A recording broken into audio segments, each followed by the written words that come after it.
Welcome back to the DaBoot Tragedies. Quick video on the Pelicans. The Pelicans are 2-1 after losing, the home opener against the Utah Jazz, who played very well in that game. A couple injuries were sustained by the Pelicans, too. Obviously, our best two players. Brandon Ingram, concussion protocols. He played 11 minutes, had to leave the game.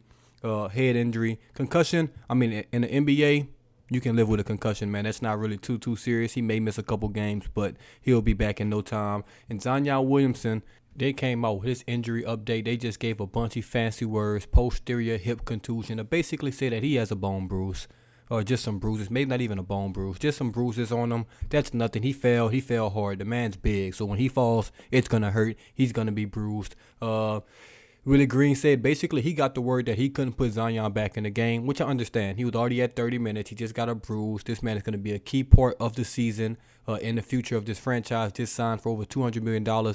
You can hold him out the third game of the year. It's nothing serious. It's nothing major. Just hold him out that game. He's questionable for this game, so obviously it's already not nothing serious. He'll be back out there in no time. And the last injury we did sustain was Herb Jones. He has a right knee injury. Doesn't seem like that's going to be anything serious as well. He got MRIs and all that. No structural damage. He's already questionable for next game. So Brandon Ingram, Zion Williamson, and Herb Jones will all be questionable. Those are the three guys that got hurt.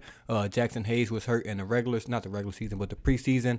And he's finally back. So the injury bug is kind of floating around New Orleans, in a little bit. Basketball teams has escaped any major injury so far. That's good. We're going to knock on wood that it can keep it that way, because we know the Saints are just, riddled with injuries right now. We don't want to bring that to the basketball team as well. Other than that, man, they're playing good basketball. 2-1, a very winnable game against the Jazz. But like I said, man, with no Zion, Herb being banged up, no Brandon Ingram after 11 minutes, they still took those guys to overtime, made a hell of a run just to get back in the game, so you can't be mad with that. Guys stepped up. CJ McCollum had 28 and 12.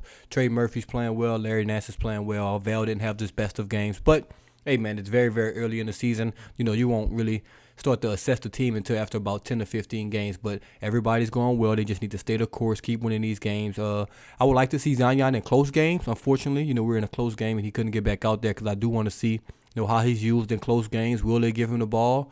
Will they be scared, if he has to go to the free throw line and things like that? Just to see.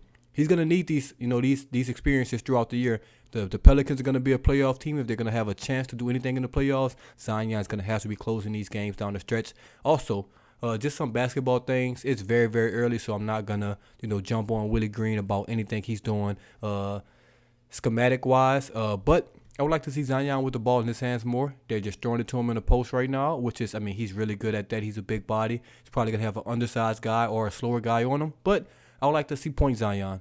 Like to see him run a point a little bit, get some pick and rolls where guys are screening from. You can even use CJ McCollum as a screen guy, Brandon Ingram as a screen guy, even Trey Murphy. Let's just mix it up a little bit. Only 3 games in. Not going to, rush to any judgments on that. I'm sure more things will be released just as the season goes on. But Pels are 2-1. 2-1, excuse me. I almost said 2-3. Don't know where that came from. That's the Saints just jumping on me. Pels are 2-1 right now. They have Dallas next. That's going to be a good one. You got Luka. Hopefully we get Herb Jones back for that, just because I want to see Herb Jones go out and Luka Doncic. That's just going to be a good matchup for him. Let's just see how far he has come defensively, and he can make a mark. Playing the Mavs, playing one of the maybe top 5, for sure top 10 players in the league, and Luka, if you can put a good defensive performance on him, hey, man, you can start creating some noise for yourself about being, one of the best defenders in the league.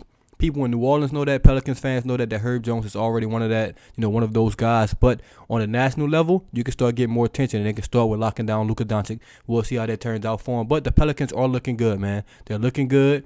Definitely will keep y'all updated, more on them as the season goes on. It probably won't be an everyday thing, just because, they play 82 games.